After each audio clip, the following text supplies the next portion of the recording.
정영택 목사의 쉐마 바이블입니다. 마태복음 23장 37절에서 39절입니다. 찬송은 535장 주 예수 대문 밖에 하는 찬양이 되겠습니다.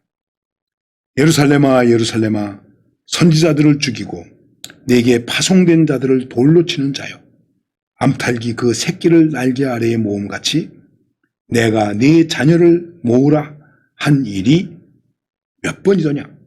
그러나 너희가 원하지 아니하였도다. 보라, 너희 집이 황폐하여 버려진 바 되리라. 내가 너희에게 이르노니 이제부터 너희는 찬송하리로다. 주의 이름으로 오시는 이여 할 때까지 나를 보지 못하리라 하시니라. 자, 이 말씀은 마태복음 22장 23장이 계속 이어지면서 예수님과 당시의 종교 지도자들과의 큰 논쟁이 있게 되었습니다. 그리고 그 논쟁 속에서 그들이 이제 할 말을 하지 못하게 되었을 때 예수님께서 그들을 책망하십니다. 아주 준엄하게 책망하셨습니다.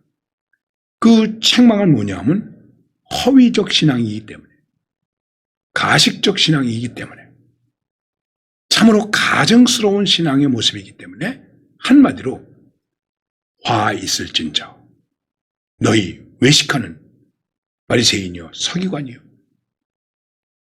맹인된 지도자여 결국은 하나님의 심판을 받으리라. 잘 믿는다 그러면서 허위로 살았고 하나님의 사람들을 죽이기도 했다. 어디를 중심으로? 예루살렘을 중심으로. 화 있을진저 이렇게 말씀하시면서 예수님께서 예루살렘아 예루살렘아 말씀하십니다.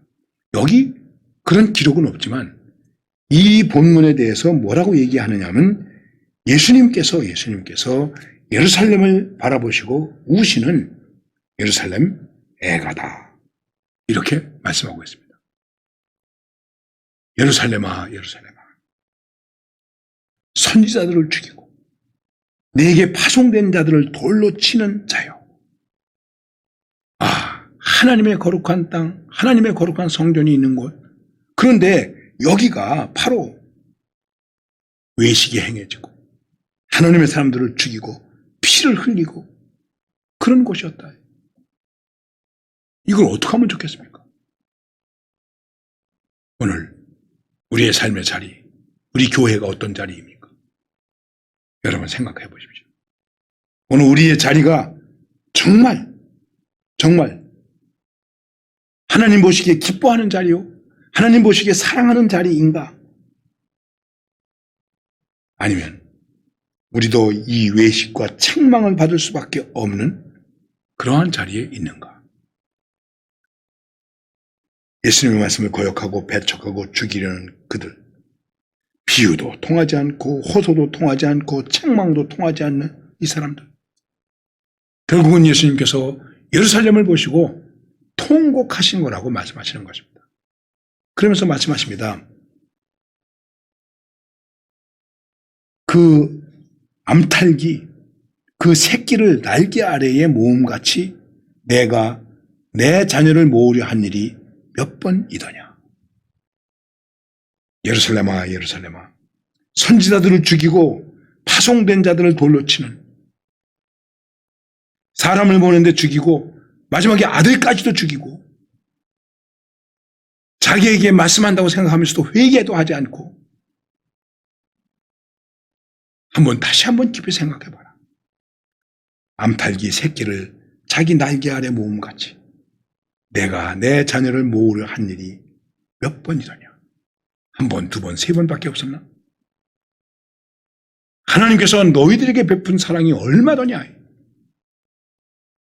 셀 수 있습니까?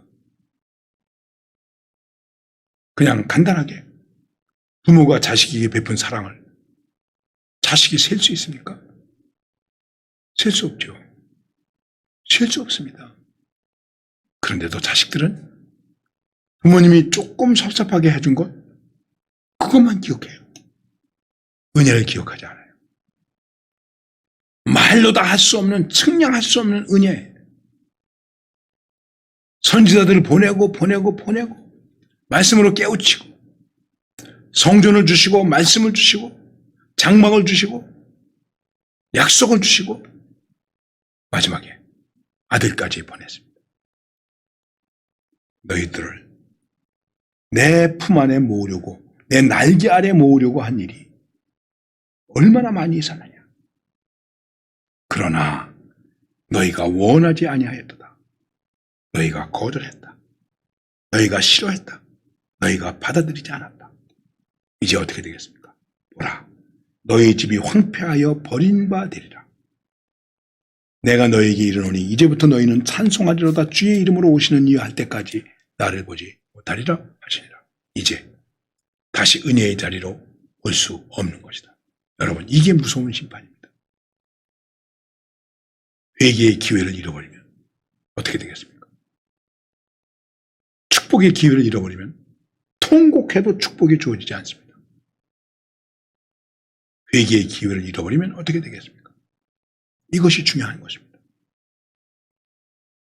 가룟 유다, 베드로, 제자들 똑같이 주님을 배반했습니다. 그런데 회개의 눈물을 가진 제자들, 다른 게 없습니다. 가룟 유다는 회개의 눈물을 갖지 못했습니다. 회개의 기회를 잃어버렸습니다. 어떻게 됩니까? 버려진 바 될 수밖에 없는 것이죠. 우리도 하나님 앞에서 버려진 바 될 수밖에 없는 것입니다. 혹시 여러분과 제가 영적으로 주님의 통곡하는 소리를 들을 수 있습니까? 예루살렘아, 예루살렘, 한국 교회요, 한국 교회요. 여러분의 이름을 부르시면서 아무개야, 아무개야, 그 소리를 들으십니까? 나도 하나님의 은혜를 거절하고 하나님의 은혜를 모른 척하고 그분의 말씀을 외면하고 혹시 버려진 바가 되는 것은 아닙니까? 우리는 깊이 생각해야 됩니다. 만일 그렇게 된다면 우리는 주님께서 다시 오실 때에 아멘 주 예수여 오시옵소서 나설 수가 없는 것입니다. 오늘 이 말씀을 깊이 생각하십시다. 그리고 이 말씀 속에서 우리는 주님의 통곡 소리를 듣고 그 통곡 소리 속에서 오히려 나를 깨우치고 나를 쳐서 복종시키고 주님의 은혜의 날개 아래 거할 수 있는 그런 겸손한 믿음을 회복시키는 하나님의 사람들이 되어야 할 줄로 믿습니다.